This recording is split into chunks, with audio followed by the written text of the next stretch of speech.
کہانیاں، پرانے بابے، پرانے فرقے، پرانے بزرگ، ختم۔ علی بھی سوال ہے، جوڑے آسمانوں پر بنتے ہیں، اس سے متعلق قرآن و حدیث کی کیا تعلیمات ہیں؟ دیکھیں جی، جوڑے آسمانوں پہ بننے کا صرف ایشو نہیں ہے، بلکہ سب کچھ ہی آسمانوں پہ ہی ہو رہا ہے۔ تقدیر کے اندر تو اللہ تعالیٰ نے اپنے ڈیوائن وزڈم سے چیزیں لکھ دی ہوئی ہیں، ٹھیک، البتہ ظاہر ہے کہ اس کی ایگزیکیوشن دنیا میں ہوتی ہے، لیکن اس کا یہ مطلب نہیں ہے کہ آپ نے جو ہے وہ دنیاوی طور پہ نہیں چیزوں کو دیکھنا۔ لوگ جو ہے وہ شادی کے اوپر استخارے بھی کرواتے پھر رہے ہوتے ہیں۔ استخارہ تو بالکل اینڈ والی چیز ہے۔ استخارہ تو اللہ سے مشورہ ہے، بندوں سے بھی مشورہ کرنا ہے۔ نبی علیہ السلام نبیوں کے صحابہ سے مشورہ کرتے تھے، استخارے پہ نہیں سب کچھ چیزوں کو چھوڑ دیا ہوا تھا۔ دنیاوی طور پہ آپ نے رشتہ کرتے وقت دیکھنا ہے کہ معاملات کیسے ہیں۔ وہ مسلم شریف میں 4 چیزیں بتائی گئی ہیں کہ عورت سے 4 وجہ کی وجہ سے لوگ شادی کرتے ہیں: اس کی خوبصورتی کی وجہ سے، اس کی مال کی وجہ سے، اس کی حسب و نسب کی وجہ سے، اس کی دینداری کی وجہ سے۔ پھر آپ نے فرمایا کہ اللہ کے بندو دینداری کو دیکھا کرو، ٹھیک ہو گیا؟ تو ان چیزوں کو دیکھنا چاہیے۔ باقی اگر کسی کی قسمت میں کوئی مسئلہ لکھا ہے تو وہ تو آپ دیکھ لیں۔ حضرت نوح علیہ السلام اور لوط علیہ السلام 2 پیغمبر ہیں، سورہ تحریم کا آخری رکوع پڑھ کے دیکھ لیں، ان کی بیویاں بھی کافرہ نکلی ہیں، وہ ایک علیحدہ معاملہ ہے۔ اپنی طرف سے کوشش کریں۔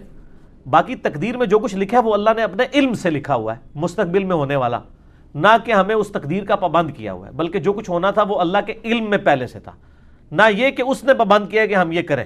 جی، البتہ جب ہو جائے نا، پھر آپ یہ کہہ سکتے ہیں کہ میری نصیب میں یہ لکھا تھا۔ ایک بندہ پیپر دینے کے لیے اسکول ہی نہیں جاتا اور فیل ہو جاتا ہے، پھر کہ جی میری قسمت میں ہی لکھا تھا، وہ تو خود ہی نہیں گیا، خالی پیپر دیا ہے، فیل آیا ہے، ٹھیک ہے؟ تو قسمت میں یہ لکھا تھا کہ اگر خالی پیپر دے گا تو فیل ہی ہوئے گا، اور اگر پڑھایا دے گا تو پاس ہو جائے گا، یہ بھی لکھا سی قسمت، تو اسی وہ اڈاپٹ کر لیا، ٹھیک ہو گیا؟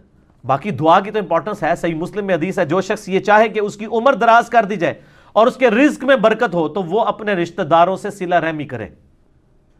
رشتہ داروں کے ساتھ اس نے سلوک کرنے سے آپ کی دولت بھی بڑھتی ہے اور عمر بھی۔ اور رشتہ داروں میں پہلے نمبر پہ ماں باپ، بیوی، بچے اور بہن بھائی ہیں، باقی بعد میں۔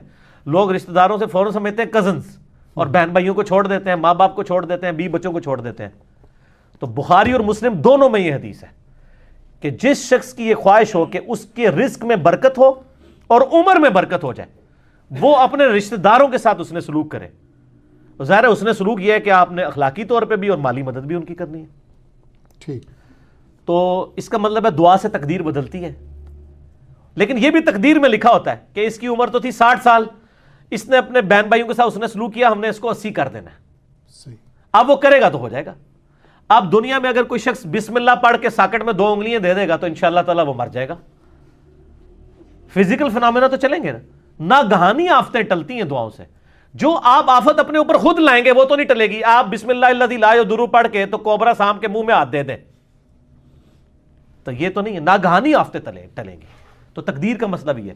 یہاں پہ بھی جوڑوں پہ لوگ کہتے ہیں نہیں میری قسمت میں لکھا ہوا تھا۔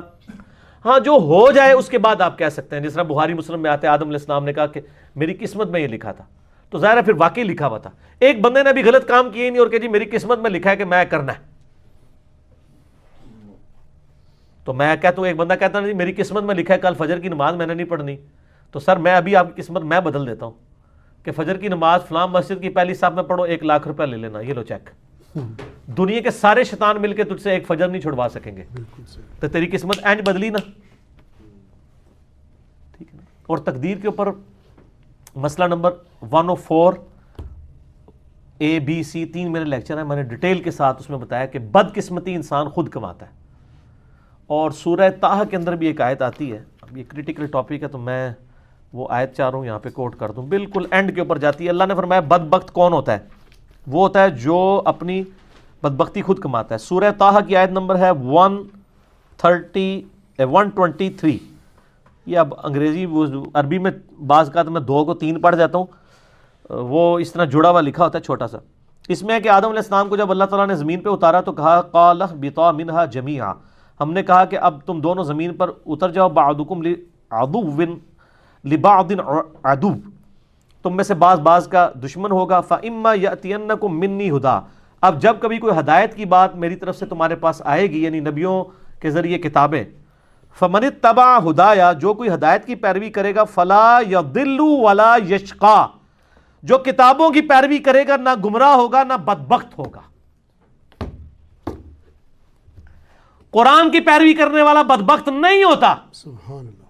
قرآن کہہ رہا ہے سورہ طٰہٰ آیت نمبر 123، جو نبیوں پر اتری ہوئی کتابوں کی پیروی کرے گا لا یضل ولا یشقا، ٹھیک ہے جی، نہ وہ گمراہ ہوگا اور نہ شکی ہوگا۔ کیوں؟ بدبختی انسان خود کماتا ہے۔ وہ چیز شیطان نے مسجد میں نہیں جانے دیا۔ میں کہتا ہوں آج اناؤنسمنٹ ہو کے مسجد میں نماز فی نماز کے اوپر 10,000 روپے گورنمنٹ دے گی، شیطان کا پیو بھی نہیں کچھ کر سکتا۔ اور اس کا سائملٹینیس کنٹراسٹ ہے، اگر ایک نماز چھوڑنے پر اللہ تعالیٰ کی طرف سے دنیا میں ہی عذاب آنا شروع ہو جائے تو کوئی شخص بھی نماز سے غافل نہیں ہوگا۔ اگر انسان مسجد کی طرف نہ جائے تو اس کے پاؤں پہ اسی وقت فالج گرے تو اگلی نماز کے لیے تو کہے گا یا اللہ ایک بار میری ٹانگیں ٹھیک کر دے، میں پہلے جا کے مسیتی پہ جاؤں گا۔ تو دنیا کو اللہ نے فزیکل چیزوں کے ساتھ جوڑا ہوا ہے، آخرت چونکہ ادھار ہے، چھپی ہوئی ہے، اس لیے انسان جو ہے اس معاملے میں سستی کر جاتا ہے۔